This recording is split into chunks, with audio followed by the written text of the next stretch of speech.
En esta mañana vamos a continuar con nuestro tema acerca del reino de Dios.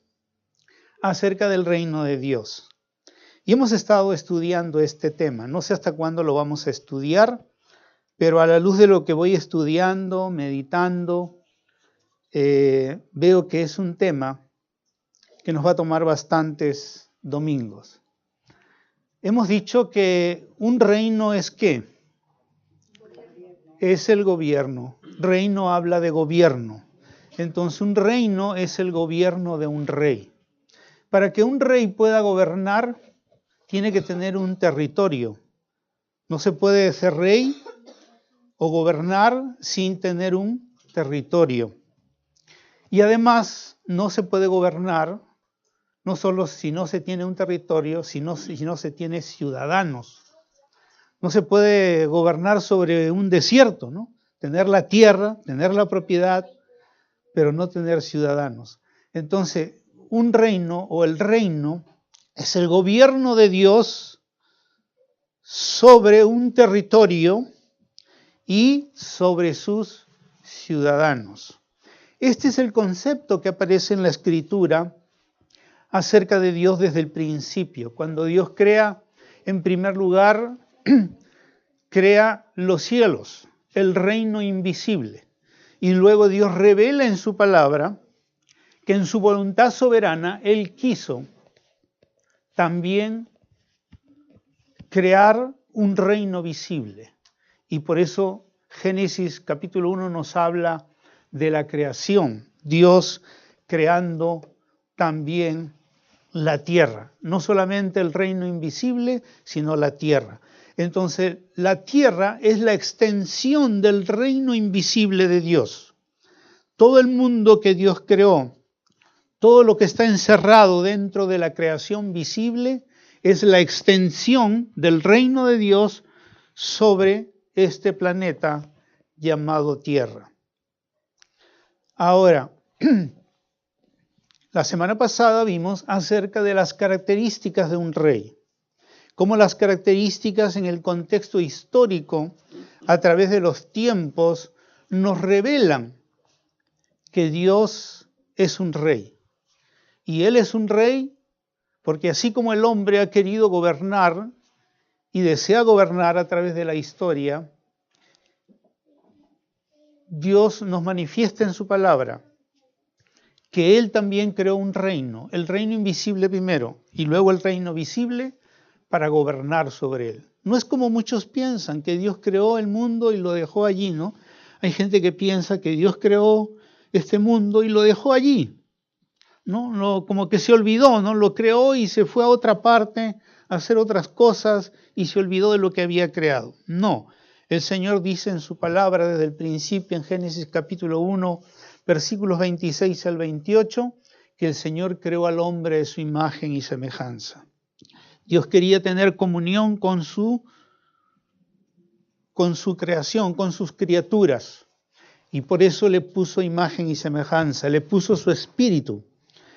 Y a través del espíritu humano, Dios por su Espíritu Santo estableció una relación con nosotros. Una relación que Él anhela que sea de gobierno, es decir, de Él gobernar nuestra vida.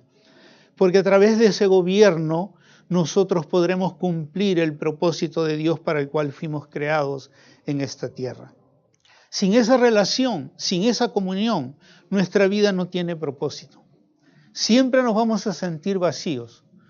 No importa cuántas cosas logremos en la vida, cualquiera de nuestros sueños, finalmente, si no estamos en una relación con nuestro Creador, no podremos cumplir el propósito de Dios en nuestra vida y tampoco podremos nosotros sentir satisfacción y gozo, ¿no? Es como, vamos a suponer que ustedes vean un pajarillo, ¿no?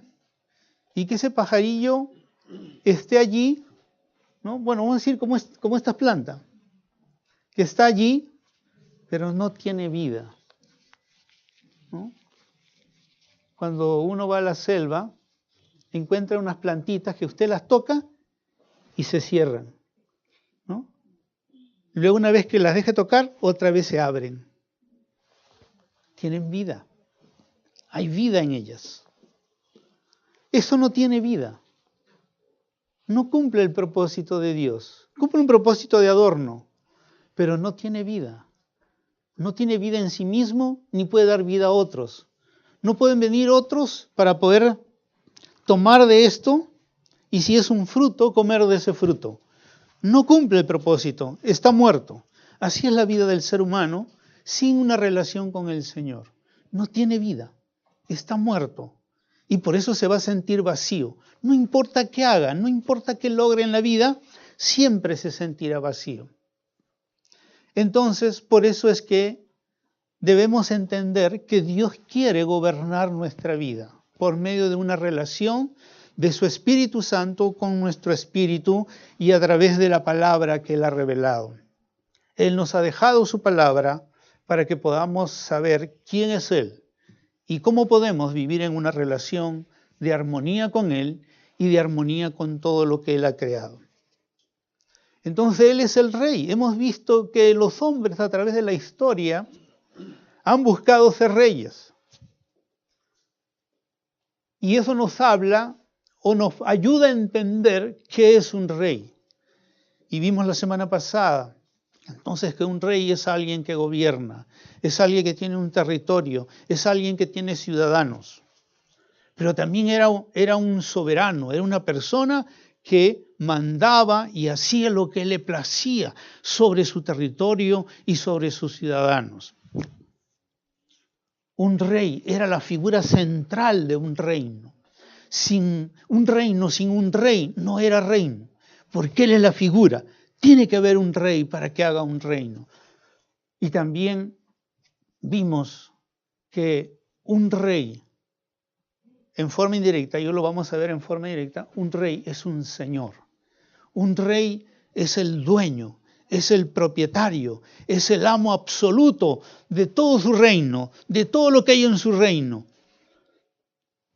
En esta mañana queremos ver eso. En el Evangelio según San Lucas, en el capítulo 6, Jesús usa la palabra Señor. Esa palabra tan desusada en el día, que no nos impacta para nada. Pero cuando hace unos años yo empecé a buscar en la Biblia cuál es el significado de la palabra Señor, me creó reverencia en mi corazón. Y hasta ahora trato de practicar esa reverencia. En el Evangelio según San Lucas, en el capítulo 6, en el versículo 46, está hablando Jesús a las multitudes y a los discípulos y les dice: ¿por qué ustedes me llaman Señor, Señor y no hacen lo que yo les digo? ¿Por qué ustedes me llaman Señor, Señor y no hacen lo que yo les digo? Ellos sabían bien lo que significaba la palabra Señor. En nuestro contexto nosotros no, tenemos que estudiarlo. Vamos a hacerlo en esta mañana. Tenemos que estudiar qué significa la palabra Señor. En el contexto de los reinos terrenales y luego lo que significa la palabra Señor en el contexto del reino de los cielos, en el contexto bíblico, en el contexto de la revelación de la palabra de Dios.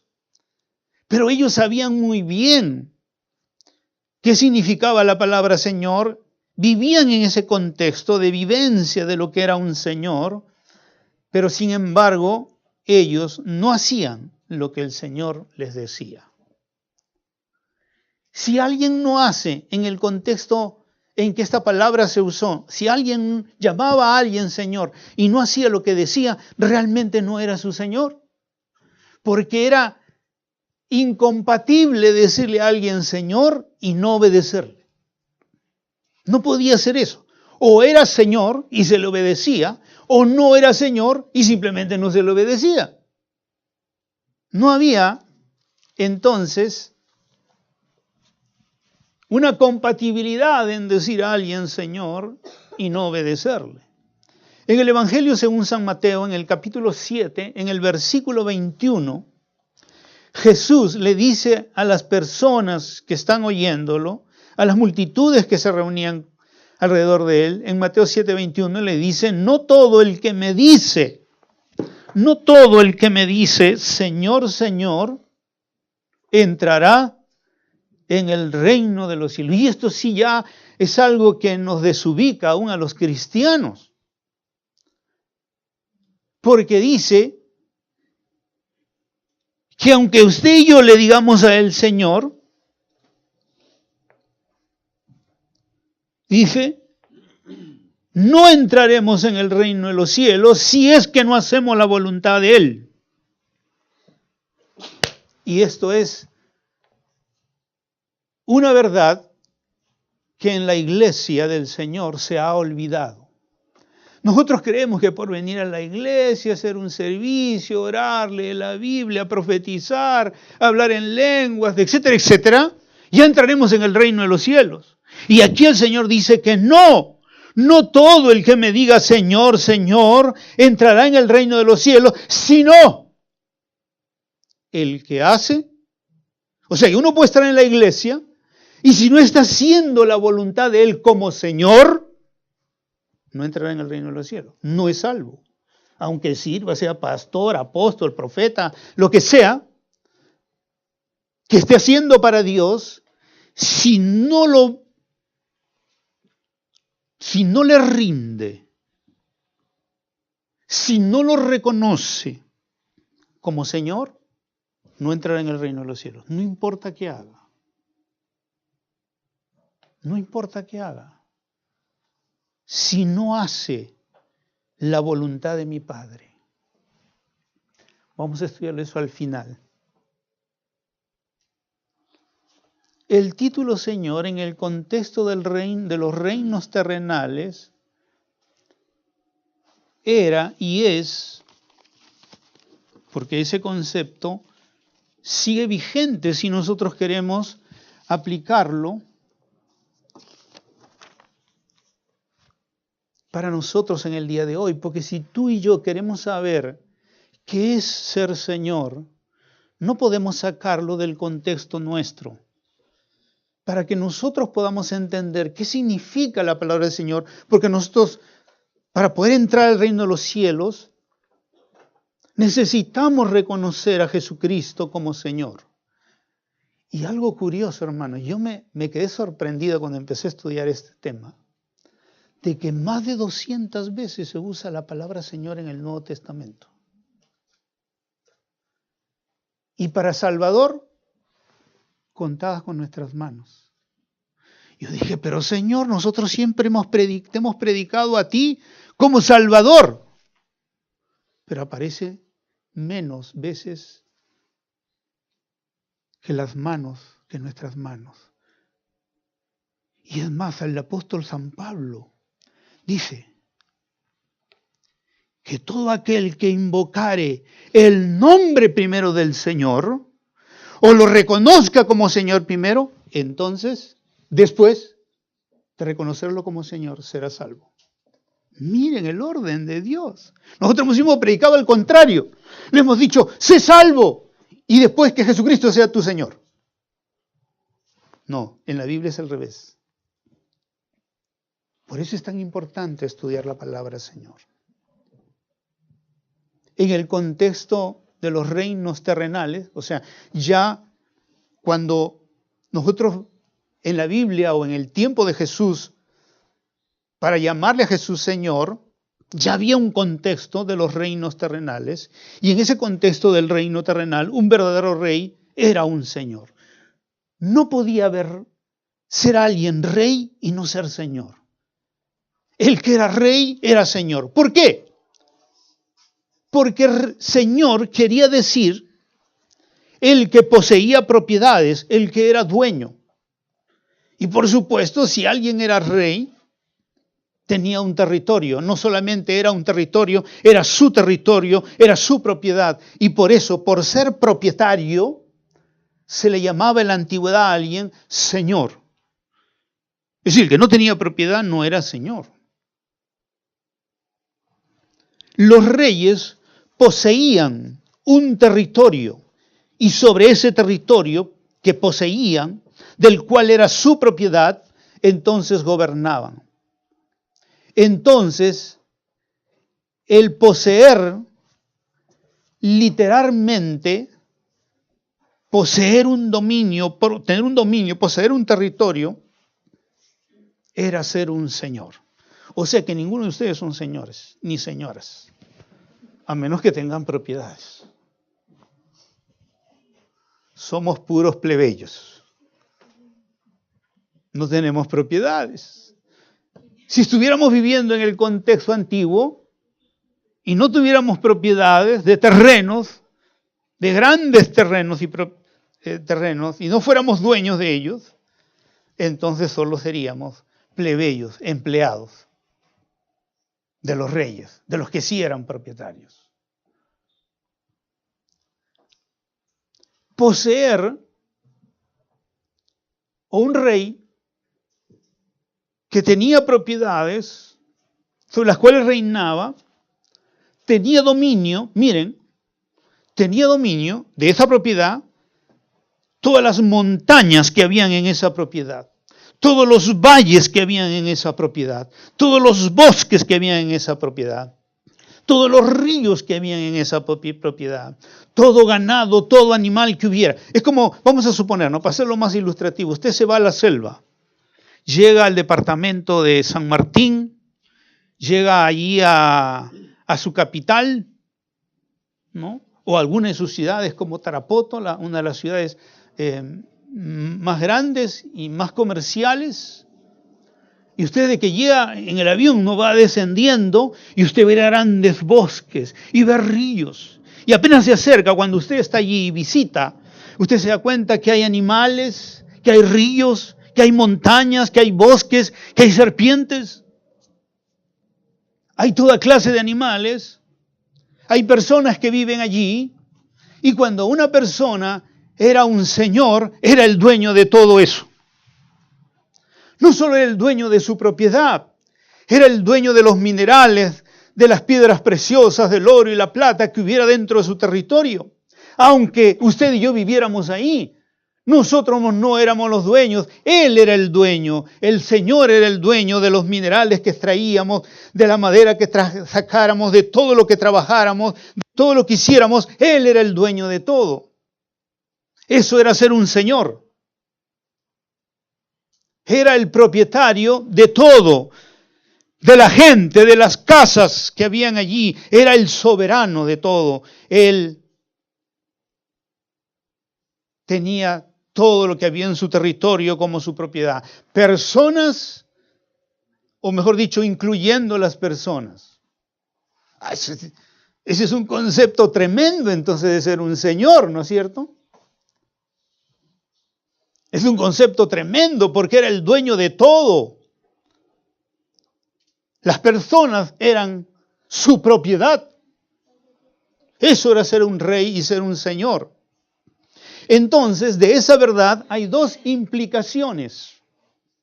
La primera implicación es que si el rey o el señor poseía todo, entonces nadie en su reino o que viviera en su reino tenía nada. ¿Me entiende? O sea, usted podía trabajar 10 hectáreas o 1000 hectáreas, trabajarla, sacar el oro y la plata, disfrutar de ella, hacer cosas con ella, pero usted no era el dueño. Usted simplemente estaba trabajando en la propiedad del dueño. Así era. Ese era el concepto de ser señor en la antigüedad. Y la otra implicación era, bueno, juntamente con esto, también esta implicación nos indica que los ciudadanos del reino, entonces, no eran dueños, solamente eran administradores. Podían trabajarlo, podían usarla, pero no eran dueños. El dueño era el Señor, el Rey Señor. Él era el dueño, aunque usted podía usarlo. Entonces solamente era un administrador. Yo me acuerdo cuando uno de mis tíos fue administrador en una hacienda muy grande en Ica, y me acuerdo que fui para las vacaciones para allá, y realmente él era como el dueño. Si yo quería tomar uno de los mejores caballos que habían allí, lo tomaba y me iba. Si yo entraba a los viñales, podía comer la uva que quería. Me sentaba donde quería. Comía las frutas que quería. Entraba a los almacenes y comía lo que quería. Aunque comía y disponía de lo que mi tío tenía, él no era el dueño, él era el administrador. Ese era el concepto en la antigüedad. Se podía usar todo, pero solo se era administrador, no se era el dueño. Ellos podían ocupar las tierras, labrarlas, extraer los minerales, las piedras preciosas, construir casas, llevar a cabo toda clase de actividades, pero con el permiso del rey, del Señor. Segunda implicación, si el rey lo posee todo o es el dueño de todo, entonces él puede darle lo que desee a alguien en cualquier momento y según su elección soberana. Vamos a suponer que yo soy el rey señor y ustedes están viviendo en mi reino. Ustedes son administradores. Y de repente él está trabajando 1 hectárea mía y el señor está trabajando 2 y la señora está trabajando 5.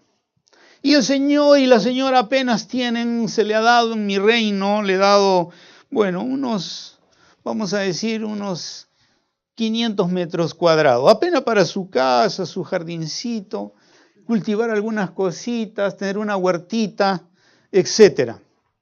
Pero de pronto, como señor, como poseedor de todo, vengo y le digo, ya no más tendrás 500 metros, vas a tener 10.000 hectáreas ahora.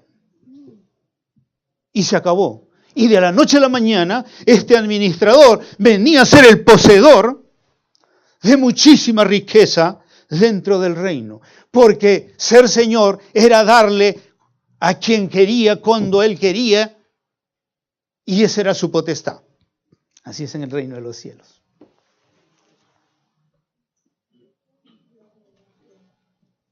¿Usted ha visto por qué hay ministros de Dios que tienen aviones particulares? Porque al rey le ha placido dárselos.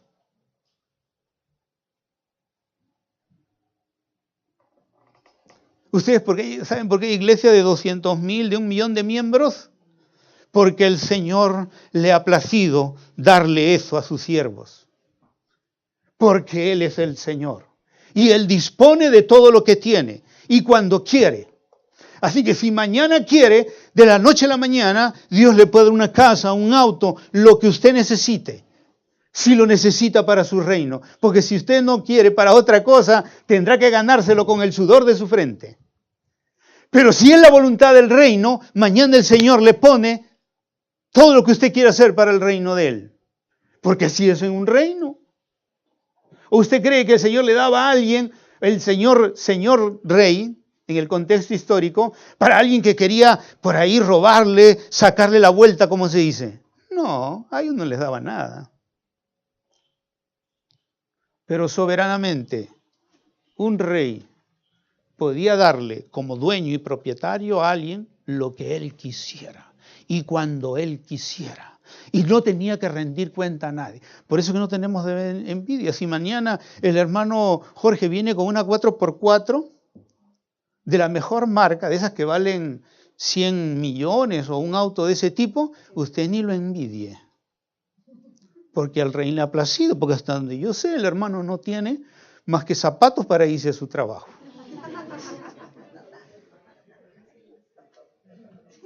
Pero si al rey le place,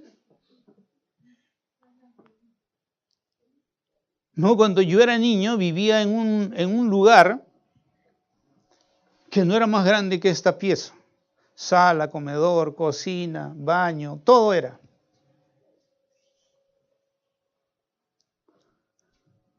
Y hace unos 25 años atrás o más, de la noche a la mañana me convertí en propietario.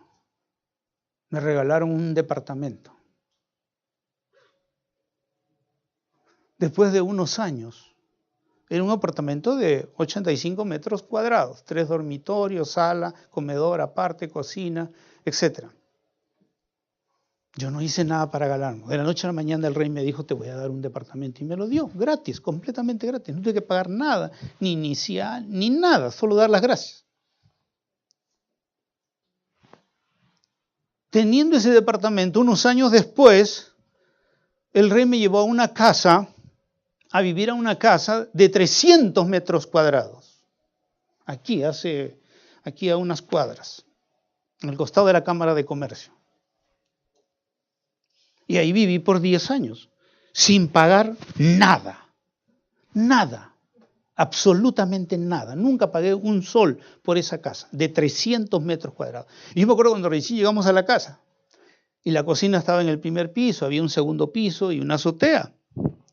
Entonces cuando mi esposa estaba abajo en el primer piso, o alguien estaba, decía, ¡Carlos! Porque una casa tan grande, que no tuvimos que poner... ¿cómo se llaman esos aparatos?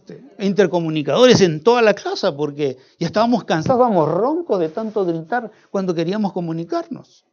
De 85 metros cuadrados a 300 metros cuadrados, pues era todo un cambio tremendo. Así es el rey. Un día al rey se le plació darme un Volkswagen. Vino un hermano y me dijo... Hermano, el Señor me ha hablado y he venido aquí a entregarle las llaves de este Volkswagen que el Señor me había dado a mí. Y yo le dije, yo no sé, hermano, pero yo no sé manejar. Me dijo, ese es su problema, el mío ya está hecho, y aquí está la llave. Y luego un hermano viajó a ¿qué país? Donde están Australia, y me dejó un station wagon, Nissan, nuevecito.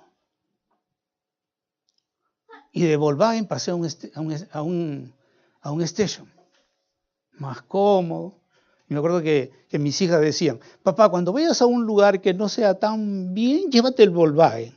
Pero a otras reuniones llévanos en el Nissan. Un día viajé al sur, a Tacna.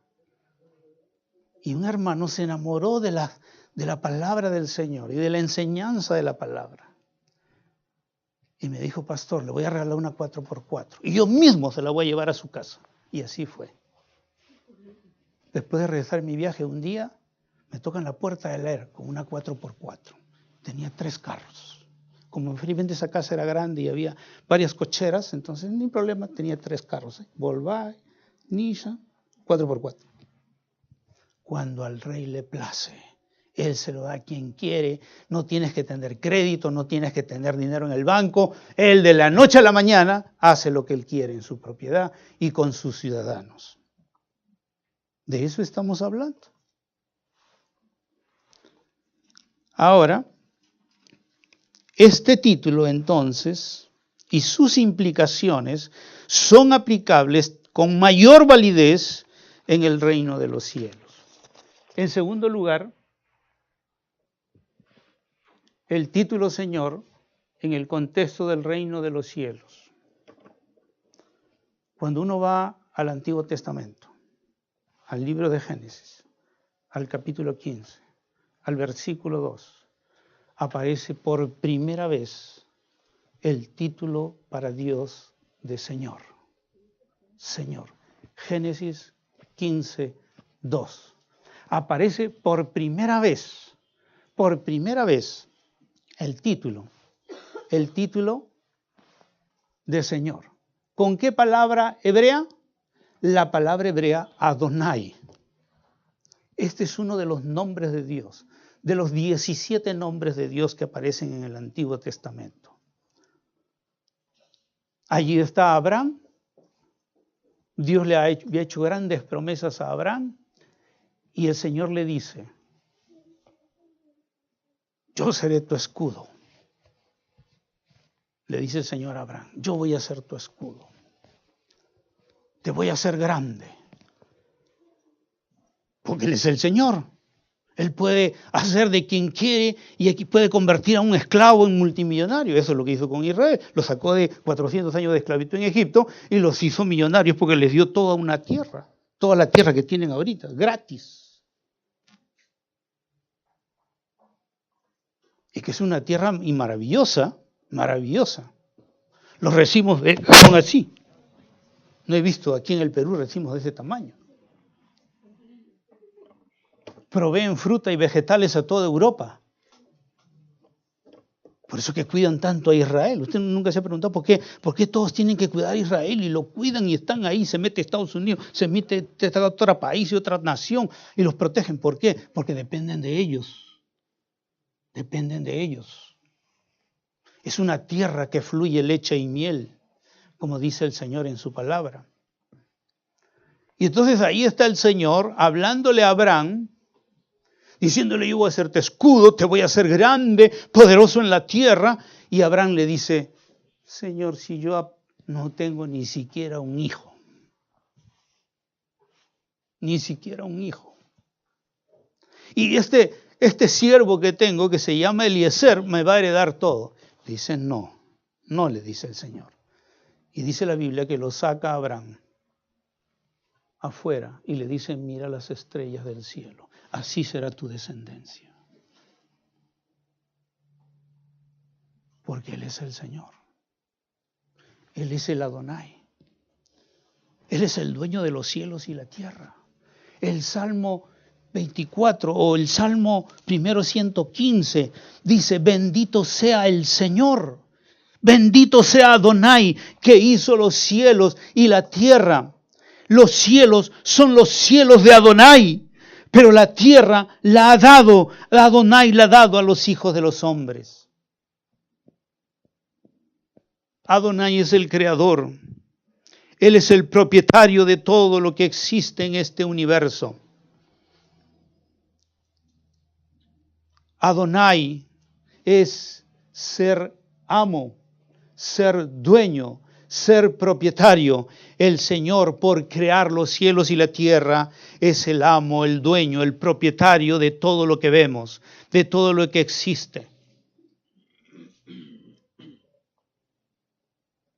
El Salmo 115 lo dice, pero es bien interesante porque dice: bendito sea Adonai, que hizo los cielos y la tierra. Los cielos son del Señor, dice, pero la tierra, el planeta donde vivimos, la ha dado a los hijos de los hombres. Por eso es que el hombre puede prosperar, aunque esté sin Dios, porque el Señor ya se la dio. Él se la ha dado. Pero si Él se la ha dado, entonces implica, y Él ha creado, que Él es el dueño. Nosotros somos solo administradores. Y eso es lo que tenemos que aprender a nosotros a entender y a vivir en nuestra vida. Porque si no, usted se va a matar trabajando para tener lo que tiene. Pero cuando usted reconoce a Dios como Adonai, entonces Él le dará todo lo que usted necesita para sus necesidades. Él no va a esperar que usted se mate trabajando y no venga a la iglesia y no estudie la palabra. Lo va a dejar, si usted quiere, no tenerlo a Él como Adonai. Pero si usted lo quiere como Adonai, el Señor le dará todo lo que usted necesita. Usted trabaje tranquilo, pero busque al Señor, como dice Mateo 6:33, más buscad primeramente el reino de Dios, primeramente, prioritariamente, por encima de todo, buscar primeramente el reino de Dios y su justicia, sus caminos, y entonces, todo, la palabra dice todo, puede buscarlo en Mateo 6:33, todo vendrá por añadidura. Ya sé, usted ha invertido el orden, pero vuelva a invertir, como dice el Señor. En el Salmo 24:1 dice: de Adonai es la tierra y todo lo que hay en ella. De Adonai es la tierra y todo lo que hay en ella, el mundo y los que en él habitan, animales, hombre, mujer. Todo es de Él. Por eso a los jóvenes les digo: el Señor le va a dar el esposo que ustedes necesitan, no el que ustedes quieren, sino el que ustedes necesitan. Como el Padre perfecto que conoce sus necesidades, que sabe que puede haber chispas de caracteres O puede haber combinación, un pasivo y un colérico. Por los opuestos, dice, se atraen.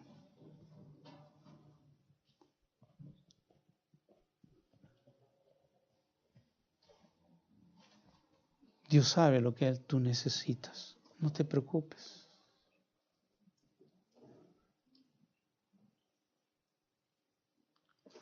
Del Señor es la tierra y todo lo que en ella hay, el mundo y los que en él habitan.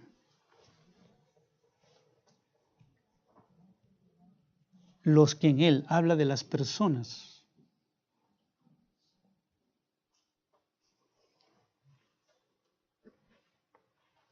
El Señor te dio los padres que Él quería. Siempre debes darle gracias a Dios por tus padres. Aunque quizás no hayan sido buenos padres, pero Él sabía qué padres necesitabas. Porque a través de ese padre o esa madre que tú tienes, el Señor va a cumplir su propósito en ti. Porque a los que aman al Señor, todas, ese padre o madre renegón o lo que sea, porque los que aman al Señor, todas las cosas les ayudan para bien. Y si el Señor dice eso, Él no se equivoca. No se equivocó en el padre, ni en el hermano o la hermana de repente que tenías o no tienes.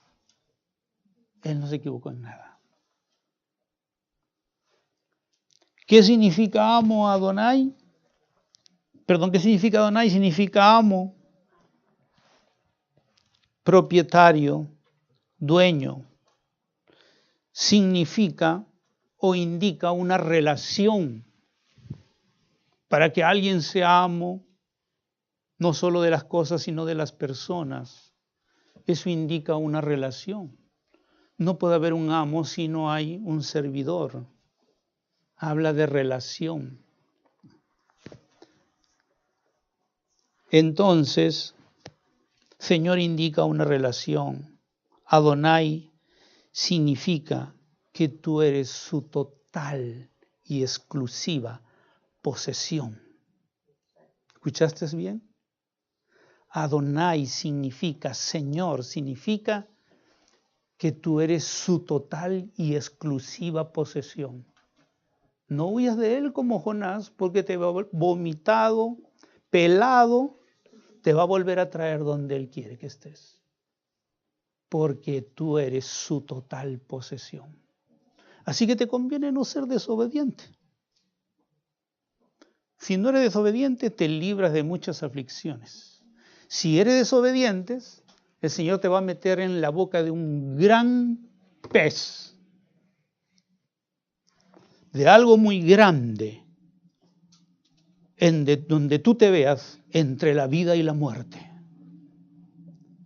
Entonces, cuando tú te veas entre la vida y la muerte por tu desobediencia y clames al Señor, el Señor te vomitará de ahí para que tú hagas lo que debiste haber hecho en el principio, sin necesidad de meterte en la boca de un gran enemigo o de la muerte. Hay que ser sabios. Su palabra está para darnos sabiduría, para hacernos entender lo que no debemos, porque ¿qué nos espera adelante si hacemos lo que no debemos? Adonai, señorío, significa que tú eres su total posesión. Y de mi lado, como es una relación, yo soy su total posesión, de mi lado significa absoluta sujeción a Él, como amo de mi vida. Si Él es Señor, Adonai, yo tengo que estar sujeto a Él, para que se dé la relación. Y Él pueda entonces, como amo, proveer para todas mis necesidades. Porque así era en el tiempo de Abraham. Cuando Dios se revela como Adonai Abraham en Génesis 15:2, el amo era el que cuidaba de todas las necesidades de sus sirvientes, de sus siervos, sus esclavos. Él cuidaba de todas sus necesidades. La Biblia dice que el amo cuidaba no solo de las necesidades, también cuidaba de todo lo que la persona necesitaba en todo sentido. El servidor o el esclavo solo tenía que hacer lo que su amo le decía. Entonces, cada día el amo venía y le decía, hoy quiero que hagas esto. Y el siervo, lo único que tenía que hacer es hacer lo que su amo le decía. Y todo andaba perfectamente. Hoy tú y yo tenemos voces de todos lados que nos dicen, haz esto, y haz esto, y haz esto, y haz esto, y haz esto. Y no tenemos al Señor como Adonai. Él no guía nuestra vida, Él no nos dirige. Y por eso nuestra vida es un desastre.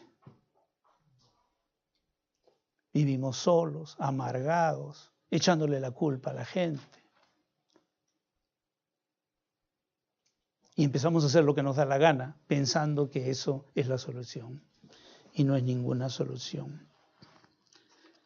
Señor significa que tú eres su posesión y que tú le debes absoluta sujeción para que Él pueda cuidarte, proveerte, guiarte. Si te consideras siervo, entonces Él será tu Adonai, satisfacerá todas tus necesidades. Proveerá para ti, te protegerá, te cuidará, porque eso es lo que hacía un amo con su siervo. Te dará dirección.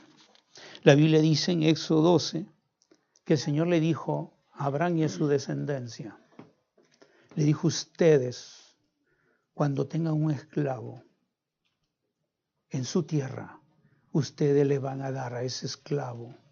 Lo van a hacer también herederos de las promesas que yo le he dado a ustedes. Ellos también van a ser herederos del pacto. Así que los van a circuncidar, porque la circuncisión era la señal del pacto. Ahí dice en la Biblia que Dios les dijo que incluyeran a sus esclavos para ser herederos del pacto y las promesas de Abraham. Si tú quieres ser un siervo y tener al Señor como tu Adonai, vas a heredar las mismas promesas de Abraham. Las promesas del pacto serán tuyas. Qué bendición tener al Señor como Adonai. Eso es lo que nos enseña el Antiguo Testamento. No quiero seguir porque si no, no terminamos. En el Nuevo Testamento, cuando el apóstol San Pablo escribe sus cartas, una de las cartas, son muchas, pero en una de las cartas, él junta los dos títulos, Rey y Señor, para hacernos recordar que Jesucristo en el Nuevo Testamento es revelado como Rey y Señor también.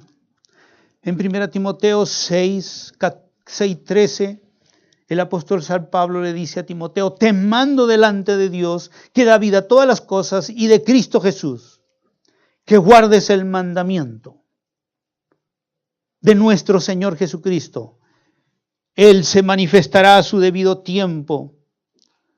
Él es el único soberano, Él es el Rey de reyes y Señor de señores. En el Nuevo Testamento, la Iglesia le fue revelado a través de los apóstoles que Jesucristo es el único soberano, es el Rey de reyes y Señor de señores. Y la misma palabra que en el hebreo era Adonai, en el griego es kurios, pero tiene el mismo significado. O sea, Señor en el Antiguo Testamento era Adonai, y Señor en el Nuevo Testamento, en el griego, que era otro idioma, es kurios, pero tiene el mismo significado. ¿Cuál es el significado? Amo, dueño, propietario, soberano, como dice aquí en el pasaje que hemos leído. Eso era Jesucristo. Señor por derecho, Señor de todo, dueño de todo, porque Él lo creó todo. ¿Cómo lo sabemos? Ahí está la Escritura, la revelación de Dios. donde en Colosenses capítulo 1, versículos 16 y 17, déjenme leerlo para ustedes, porque en Él, dice, en Cristo fueron creadas todas las cosas, tanto en los cielos como en la tierra, visibles e invisibles, sean tronos, dominios, poderes, autoridades, todo ha sido creado por medio de Jesús y para Él. Y Él ha existido antes de todas las cosas y en Él todas las cosas permanecen. Él es el creador, Él es el dueño absoluto. Él es el Señor, Adonai del Antiguo Testamento. Curios en el Nuevo Testamento. Tiene todo derecho como propietario, como vimos Salmo 24, 1 y 2, como dueño de todo lo que hay en este mundo y de nuestras vidas. Él es el absoluto dueño de nuestras vidas. Y tú y yo tenemos que rendirle como dueño y Señor. Tenemos que rendirle sujeción al Señor. Para que Él sea Señor, tú tienes que sujetarte a Él. Si tú no te sujetas a Él, entonces Él no es tu Señor. Él no proveerá, Él no te protegerá, Él no te cuidará, Él no te guiará. Porque para hacer todo eso, tiene que ser todo nayo, tiene que ser tu curios. Así que no te quejes. Si el Señor no te provee, si el Señor no te cuida, si el Señor no te protege, si el Señor no te guía, pregúntate si Él es Adonai para ti, pregúntate si es curios para ti. Porque inmediatamente que se da la relación, entonces Él viene a ser Adonai o viene a ser el curios. Es interesante que Jesucristo actuó como Señor durante todo su ministerio. Es la próxima. Cuando Jesús estuvo aquí en la tierra, en tercer lugar, Jesucristo actuó como Señor, como el curios, como el amo, como el Señor, como el propietario. Ustedes han leído esto en la Biblia, no le voy a los versículos, pero cuando Jesús llamó a los discípulos, por ejemplo a Simón y Andrés, dice que estaban ahí en sus barcas trabajando, como usted y yo que trabajamos todos los días, ahí estaban trabajando en sus redes, ahí en el mar, imagínense el mar, la playa, ahí está la playa, ahí está el bote, la barca de Simón, o sea, de Pedro y de Andrés, y el Señor pasa y los ve. Ustedes son Simón y Pedro, están en la barca, y el Señor los ve y les dice, síganme. Y dice la Biblia que inmediatamente dejaron sus redes, dejaron sus barcas, su trabajo y siguieron al Señor. Hoy el Señor les dice, sígueme, y usted dice, mi trabajo importa más, mi estudio importa más, mis amigos importan más, mi enamorado importa más. Cuando el Señor le dice, sígueme, sígueme, entonces ¿puede ser Señor de ustedes? Cuando Jesús dijo a alguien, sígueme, inmediatamente, y Pedro era casado, yo no sé qué pasó. No sé qué le dijo a la mujer, porque ese día no llegó. Y tuvo que preguntar, ¿y dónde está Pedro? Bueno, ahí está la barca, pero Pedro está siguiendo al Señor. ¿Y yo de qué voy a comer? Habrá dicho la mujer. Pero en ninguna parte de la Biblia dice que la familia de Pedro padeció necesidad. Y había muy buena relación entre Jesús y hasta con la suegra de Pedro. Porque un día cuando la visitó dice que estaba enferma y el Señor la sanó. O sea, había muy buena relación. Ni la suegra lo odiaba a Pedro. Por lo que había hecho. Y otro día estaba ahí un gran recaudador de impuestos, un publicano llamado Mateo. Y estaba ahí en su gran oficina, tenía muchos empleados, era un jefe. Ahí estaba. Y de repente Jesús pasa por donde está Mateo y le dice, sígueme. E inmediatamente Mateo se paró y salió y empezó a seguir a Jesús. Y los empleados habrán dicho, pero tú eres nuestro jefe. No, ahora yo tengo otro jefe. Se llama Jesús. Pero ¿y quién va a arreglar las cuentas? Ustedes, porque ya yo no voy a seguir en este negocio. Ahora yo voy a seguir a Jesús. Así era. Porque Él era Señor. La gente le obedecía. Dejaba a quien fuera. Y un día había otro recaudador de impuestos, un rico, un millonario chiquitito.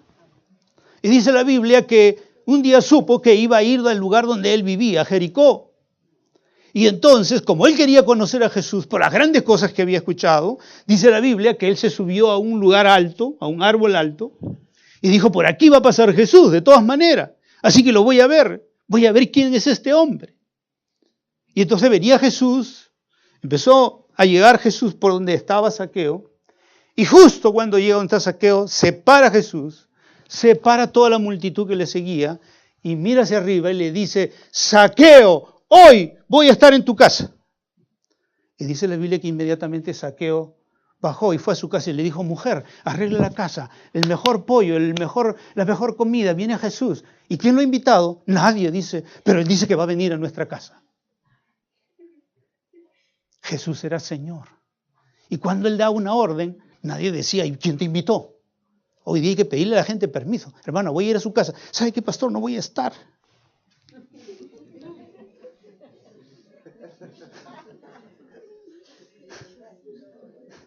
¿Cómo han cambiado las cosas? En el tiempo de Jesús, Jesús no pedía permiso a nadie, simplemente le ordenaba. ¿Y se acuerdan del pollino que él necesitaba cuando iba a entrar a Jerusalén? Y dijo el Señor, necesito un pollino. Y los discípulos dijeron, Señor, tú sabes que no tenemos ninguno. Él dijo, sí, pero vayan a tal lugar y desaten, ahí va a haber un pollino, desátenlo. Nunca nadie lo ha montado. Señor, pero nos va a decir que lo estamos robando. Sí, cuando venga la persona y le diga, ¿por qué hacen esto? Digo, el Señor lo necesita. Y punto. Él era Señor. Y así sucedió. Estaban desatando el pollino, dice la Biblia, y cuando los vieron los dueños, le dijeron, ¿qué hacen? El Señor lo necesita. Y se fueron con el pollino. Y se acabó. Hoy voy a la casa de un hermano y le digo, hermano, necesito su cauto. Y dice, ¿y usted quién es para que me pida mi auto? Necesito su casa para que sea una célula, para que sea un GCM. ¿Y usted quién es para que me diga que yo le dé hermano en mi casa?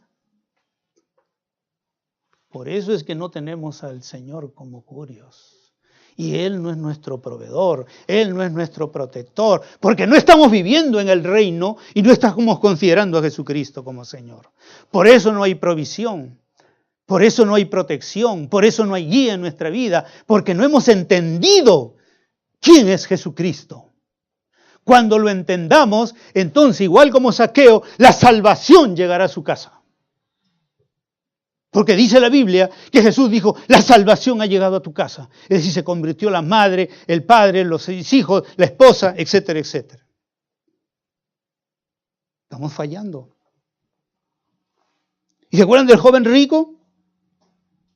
Vino un joven así, bien vestido, ¿no? Con sus amigotes, bien vestidos. Y va y le dice a Jesús, ¿qué he de hacer para heredar la vida eterna? Y Jesús le dice, cumple los mandamientos. ¿Y cuáles? Le dice, bueno, tú lo sabes. Primer mandamiento, segundo mandamiento, tercero, cuarto, quinto, sexto, séptimo, 10º. Ah, Señor, ya los cumplí todos. Sí, pero te falta uno.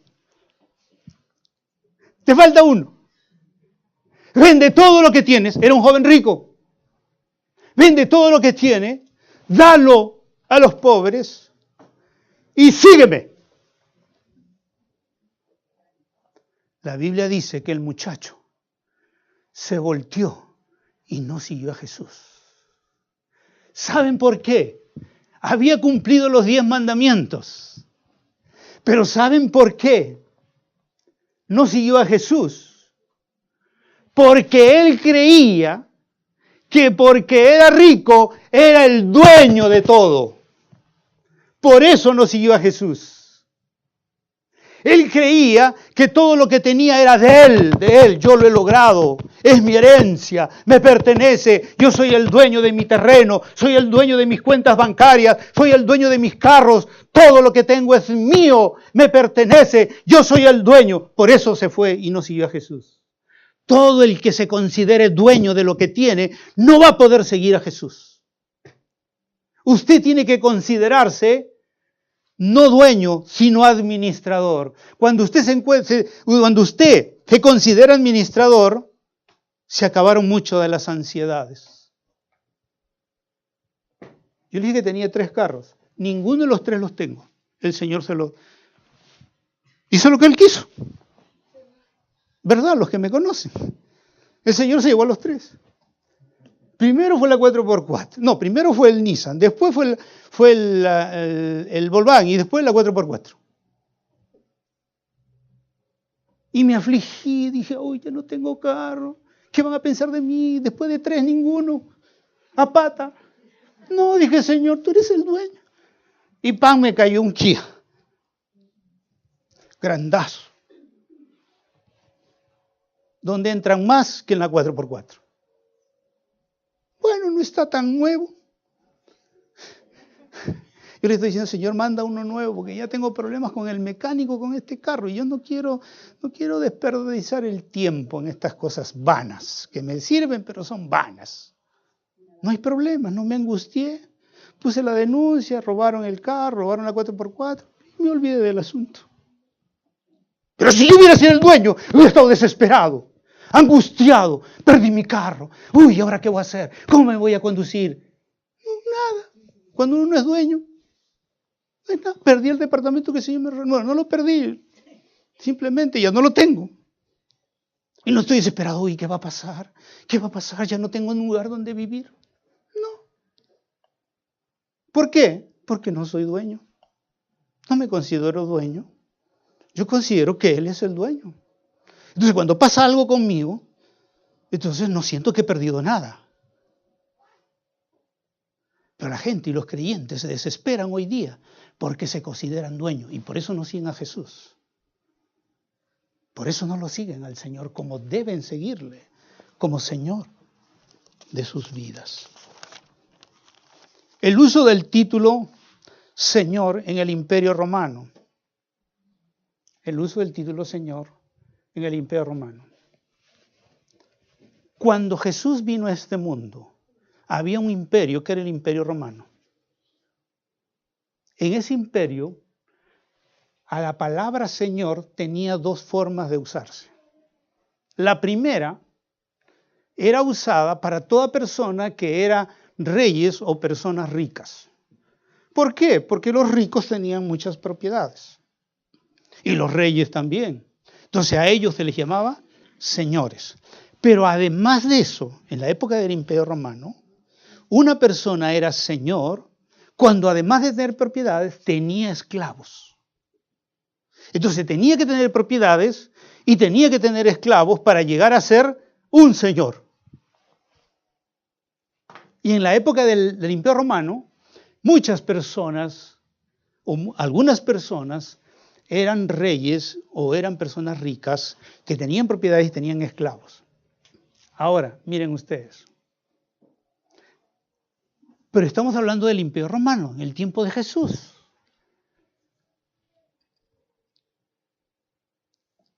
Además de estas personas estaban conquistadas, habían sido conquistadas, aunque eran ricos y eran reyes y han tenido sus reinos. Eran personas conquistadas. ¿Quién las había conquistado? Los romanos habían conquistado nación tras nación, reino tras reino. Los habían conquistado y habían hecho un gran imperio. Esos eran los imperios. Los imperios era el conjunto de muchas naciones o reinos que, en este caso los romanos, habían adquirido o estaban gobernando. Y todos los que vivían, de acuerdo al concepto de rey o señor, en el Imperio Romano, eran ellos, los romanos, eran, o el César, que era la figura principal del reino, el Imperio Romano, él era el Curios, el Adonai del Antiguo Testamento. El Curios quiere decir que era el dueño, el amo de todo lo que había en su imperio, tierras, árboles, bosques, ríos, de todas las naciones que formaban su imperio eran de él. Por ejemplo, cuando usted lee la Biblia y, por ejemplo, dice que Egipto vino y sometió a un rey de Judá, dijo, quiero 50 toneladas de oro y 30 de plata. Y entonces el rey tenía que reunir a toda la gente rica que trajeran todo el oro y la plata para dárselo al rey o al faraón. ¿Lo han leído en la Biblia eso? Así era. Porque una vez que un país, una nación o un reino quedaba conquistado, el rey podía disponer de todos los bienes y de las personas. Por ejemplo, cuando a Nabucodonosor le plació, dijo, no más reyes en Judá, y lo degolló al rey y a todos sus hijos y a todos los príncipes, para que nadie más pudiera ser rey en Judá. Eso dice la Biblia. Así eran los reyes, y el Imperio Romano era así.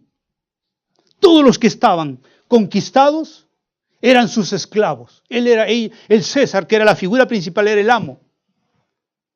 Entonces, en el imperio, además de los señores que digamos en este caso, el César les permitía, ¿no?, seguir viviendo como reyes o como ricos, además de él era la única persona a quien el imperio se le podía llamar Señor, en el sentido absoluto en todo el imperio. Es decir, habían señores con minúscula, que eran los reyes o los ricos, pero había Señor con mayúscula, un solo Señor, uno solo, en el Imperio Romano, que era el César.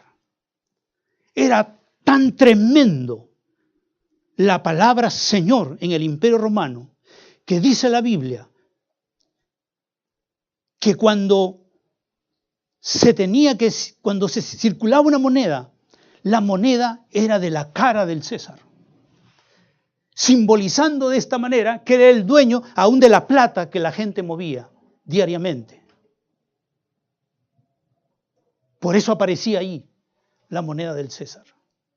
Era tan tremendo el nombre Señor o Curios en el Imperio Romano, que dice la historia que los césares decían que el saludo en el imperio debía ser el César es el Señor.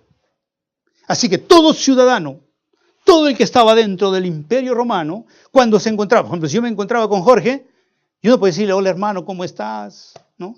Porque ya en ese tiempo bien cristiano, hola hermano, ¿cómo estás? ¿Cómo va tu vida? No, lo primero que tenía que decir, por orden del César, por orden del Señor, del imperio, el César es el Señor. Y yo tenía que contestar, el César es el Señor. Y si quería, después conversaba. Porque si alguien, algún soldado o algún espía escuchaba que no nos saludábamos así, inmediatamente a la cárcel. Pena de muerte, para el que no dijera, el César es el Señor como saludo. O sea, uno puede decir buenos días. Uno tenía que decir, el César es el Señor, y el otro contestar de la forma igual. Pero como era en tiempo de Cristo, como era en tiempo de la iglesia, si un creyente se encontraba con uno que no era creyente y el no creyente le decía, el César es el Señor, el cristiano respondía, Jesucristo es el Señor. Hombre muerto. Inmediatamente lo acusaban, era encarcelado, lo acusaban como sublevador, como insubordinado, le daban todos los títulos que el SIN le da a la gente que quiere meter a la cárcel. Y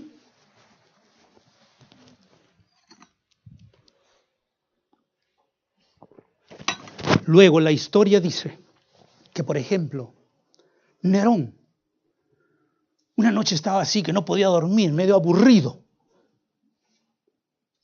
Entonces dijo a sus soldados, tráiganme 50 cristianos. Mi palacio se ve muy ténebre, está muy oscuro. Traigan 50 cristianos, pónganlos como teas para que alumbren mi palacio. Inmediatamente la historia dice que sacaron a los cristianos, los pusieron como teas y los prendieron para que el palacio de Nerón tuviera luz aquella noche. Él era el Señor, el dueño de la vida de todos sus ciudadanos. Pero miren, aunque así eran los emperadores romanos, cuando los cristianos,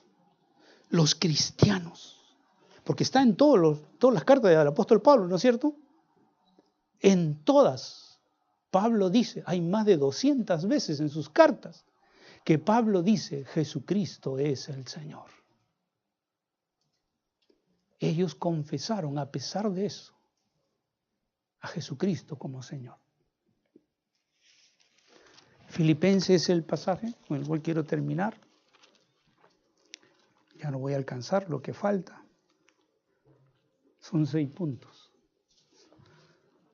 Pero allí en Filipenses, en el capítulo 2,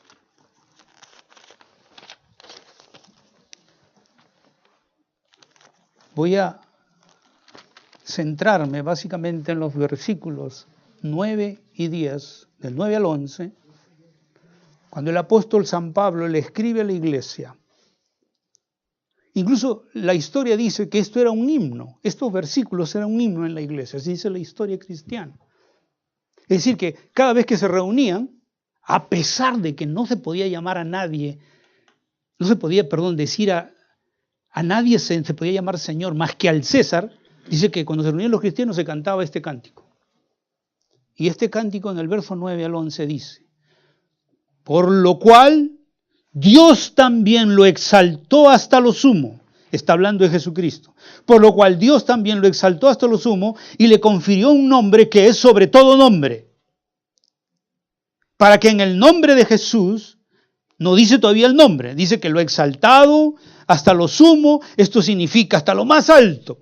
Es decir, si alguien podría exaltarse a una posición muy alta, Jesús fue exaltado a lo más alto, de lo más alto, de lo más alto, de lo que pudiera existir sobre la tierra y sobre los cielos.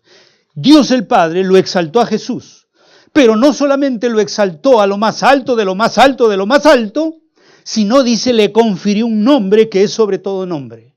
Miren, hermanos, en toda la Biblia, Jesucristo, desde el Antiguo Testamento, por profecías, se le dieron muchos nombres a Jesús. O sea, antes que Jesús viniera a la tierra, los profetas hablaron de Jesús dándole diferentes nombres. Uno de los que más me gusta es en Isaías 7:14, cuando el profeta Isaías dice, hablando de parte de Dios, que Jesús será Emmanuel, Dios con nosotros. Ese es uno de los nombres, Emmanuel. En Isaías capítulo 9, versículo 6 dice, llamará su nombre admirable, consejero, Dios poderoso, Padre eterno, príncipe de paz. ¡Qué nombres que el Padre le daba a Jesucristo! Pero cuando Jesucristo murió, resucitó y ascendió a los cielos y llegó a los cielos, dice que el Padre, versículo 9, lo exaltó a lo más alto, de lo más alto, de lo más alto, y le confirió un nombre que es sobre todo nombre, para que en ese nombre, versículo 10, del nombre de Jesús se doble toda rodilla de lo que está en los cielos, de lo que está debajo de la tierra, y toda lengua confiese, y aquí está el nombre que es sobre todo nombre, que toda lengua confiese que Jesucristo es el Señor, Adonai, Curios. Por eso que los cristianos no tenían miedo a morir. Decía, Él es el amo, Él es el propietario, me quitan casas. La iglesia estaba en necesidad, todos vendían sus casas. Y yo siempre me pregunté, ¿por qué vendían sus casas? Porque solo se consideraron administradores. Porque si hubieran sido dueños, he dicho, no, esto lo voy a dejar de herencia para mis hijos. O así no piensan los padres. Eso lo voy a dejar de herencia para mis hijos. Pero no dice que las vendían y traían el dinero a los pies de los apóstoles para que no hubiera ninguna necesidad. ¿Por qué? Porque en el reino nadie es propietario. Nadie tiene una propiedad privada. No existe la propiedad privada en el reino de los cielos. Así que cuando el Señor le da una propiedad, usted diga, esto es una concesión del rey para usarlo mientras viva o mientras el Señor quiera. Y por eso cuando ellos perdieron por la persecución, perdieron sus casas o las vendieron, etc., por llamar a Jesús Señor, no les importó, porque Él era el Señor. No habían perdido nada. Así perdieron sus vidas. Cuando Esteban estaba siendo apedreado por la gente que no quería escucharle de Jesús como Señor, dice la Biblia que Esteban dijo que ahora que esas mismas piedras, Señor, se le reviertan a ellos. No dijo eso Esteban. Dice que mientras recibía las piedras de los que no querían oír el mensaje, dijo, Señor, no les tomes en cuenta este pecado. Y murió.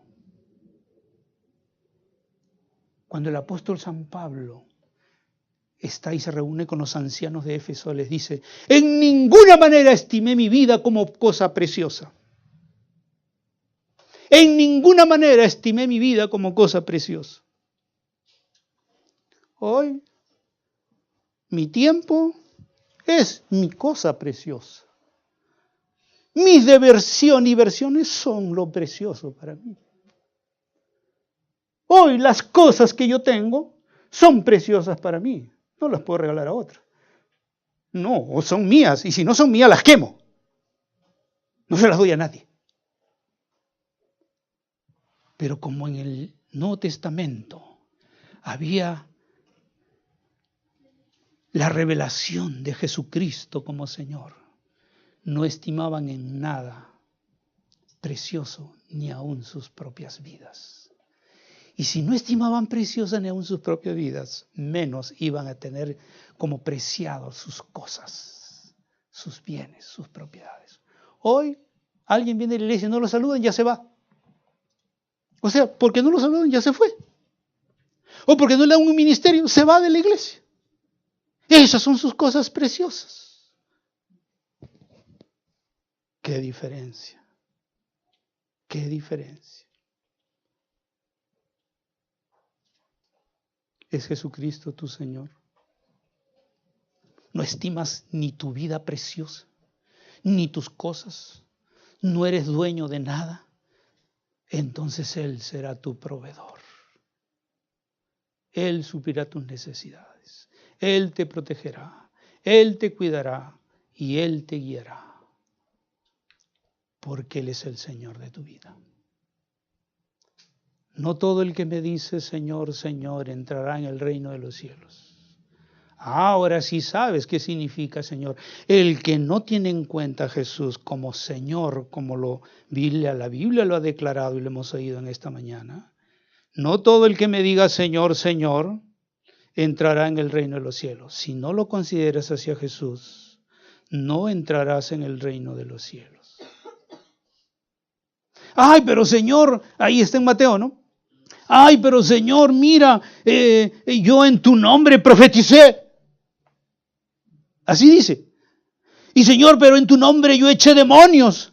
En tu nombre hice milagros, sanidades. Pero el Señor dirá, jamás los conocí. Apártense de mí los que practicaron la iniquidad. ¡Qué fuerte! El apóstol San Pablo dice, nadie puede llamar a Jesús Señor si no es por el Espíritu Santo. Cuando una persona no tiene el Espíritu y no está llena del Espíritu, invoca a Jesús como Señor, está invocando cualquier Señor menos a este Señor que es Rey de Reyes y Señor de Señores. Si no está viviendo en una relación de obediencia, de sujeción a este Señor, no está invocando verdaderamente su nombre. Y después de decirle a Jesús estas cosas, no todo el que me diga Señor, Señor entrará en el reino de los cielos, sino el que hace la voluntad, el que me obedece. Les dijo cualquiera, siguió Jesús hablando, le dijo cualquiera que oye estas palabras, el que me dice Señor, Señor, no entrará en los cielos, sino el que hace la voluntad de mi Padre, el cualquiera que haga, versículo 24, pero cualquiera que oye estas palabras y no las pone en práctica, será semejante a un hombre, si las pone en práctica, será semejante a un hombre sabio que edificó su casa sobre la roca. Edificar sobre la roca es edificar sobre la fe en Cristo Jesús y poner a Jesús como Señor. Y dice que cuando alguien las oye estas palabras, las pone en práctica, entonces como edificar, como construir su casa, su vida sobre la persona de Jesús como Señor. Y vendrán las lluvias, vendrán los torrentes, vendrán los tsunamis de la vida. Y dice que su casa no caerá porque está fundada sobre el Señor. Pero todo el que oye y no las pone en práctica, será semejante a un hombre insensato que edificó su casa sobre la arena. Vendrá el tsunami, la azotará y caerá, y grande será su destrucción. Sean sabios, hermanos. ¿O quieren ser necios? ¿Quieren ser sabios o quieren ser necios? Sabios. Entonces, ¿qué hace el sabio? Oye, obedece y funda su vida sobre Jesús como Señor. Ese es el sabio. Entonces no es que no va a venir ningún tsunami sobre tu vida. Sí, va a venir. Aquí dice, vendrán las lluvias, tempestades, todo. Va a venir los problemas, las situaciones difíciles. Vas a ser tentado de todas y formas y maneras. Pero si Él es el Señor, dice, tu casa no caerá. Tu vida no caerá. Pero si hace lo contrario, aunque te llames cristiano, aunque profetices, aunque eches fuera demonios, aunque hagas milagros, Jesús dirá, no te conozco. Y grande será tu destrucción. ¿Se dan cuenta cuán importante es que Jesús sea nuestro Señor, nuestro amo, nuestro dueño, nuestro propietario, y nosotros nos sujetemos a Él? Porque no todo el que me dice Señor, Señor, entra en el reino de los cielos, sino el que hace la voluntad de mi Padre. ¿Sabe qué hace la gente hoy día? Su voluntad. Su voluntad.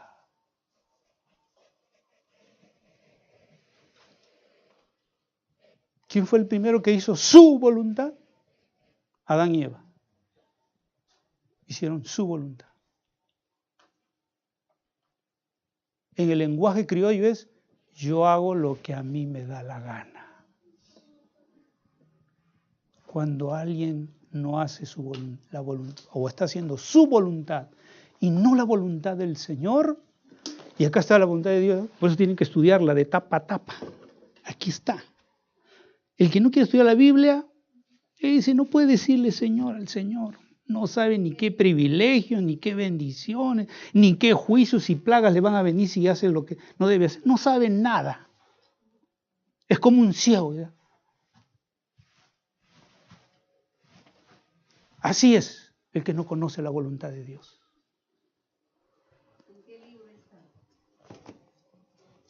Toda la Biblia es la voluntad de Dios, de Génesis hasta Apocalipsis. Usted tiene que conocer de Génesis a Apocalipsis para que sepa cuál es la voluntad de Dios. Si no, no la va a conocer. Y si no, eso es para los pastores. No, eso es para todo creyente. Si quiere tener a Jesús como Señor, si quiere estar en el reino, entrar al reino de los cielos, tiene que conocer toda la voluntad de Dios.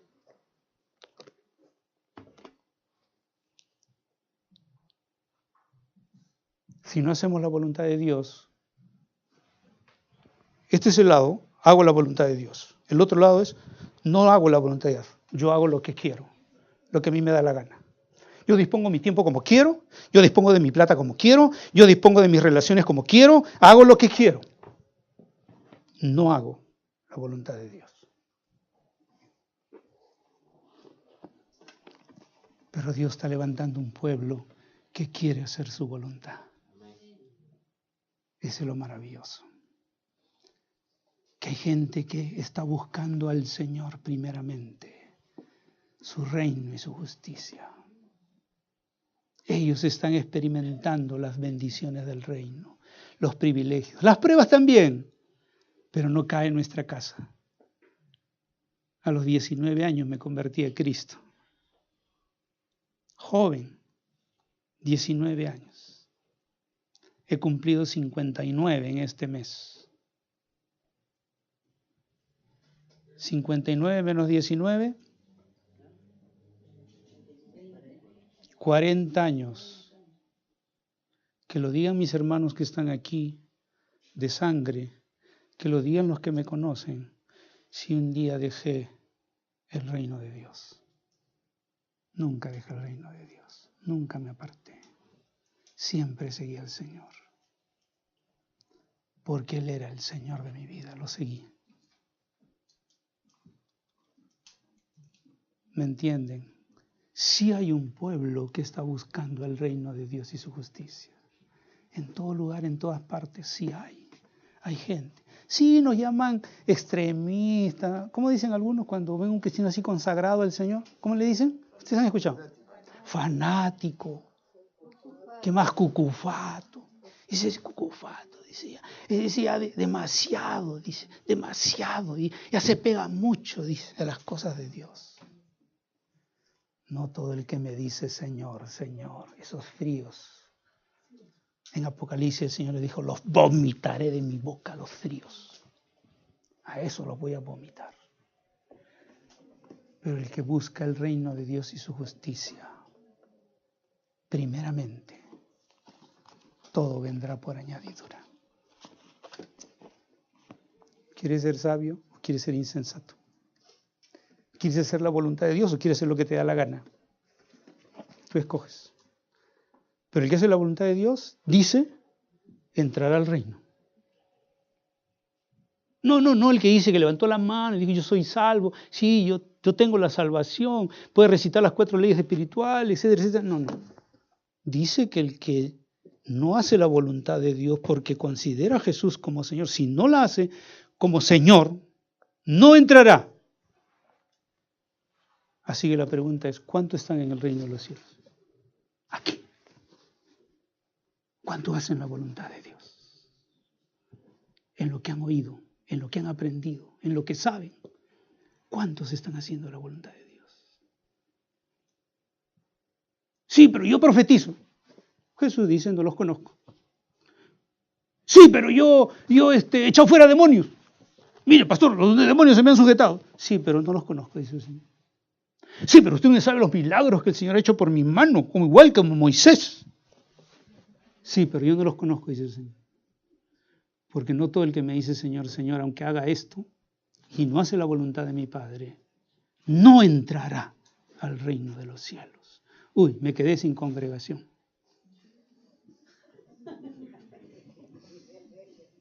Sí, porque miren porque están las sillas vacías aquí, porque están haciendo la voluntad de Dios, ¿no? Hebreos dice, no dejando de congregarse, como algunos tienen por costumbre. Dice, no dejando. Es palabra del Señor, del amo. Oye, aquí deberían llegar hasta sin zapatos. Así, caminando, sin zapatos, deberían llegar. ¿Por qué? ¿Por mí? No. Porque el Señor lo ha mandado. Por eso deben venir. ¿Me entienden, hermanos? Si Él es el Señor, en nada escatimaré como preciosa ni mi propia vida. Ay, pero mi esposa, mis hijos, el que no deja padre, madre, o el que ama padre, madre más que a mí, no es digno de mí.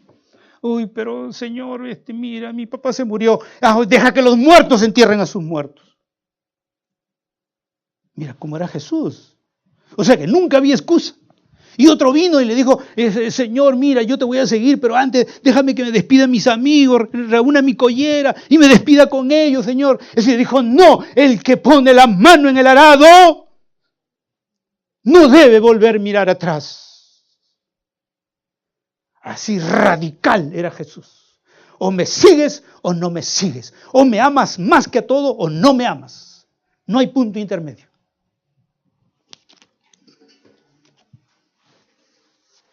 Hermano, esto debería estar lleno. En mi lista yo tengo como 80 personas que se han identificado con la iglesia. Yo las tengo. Pero ¿cuántos hay?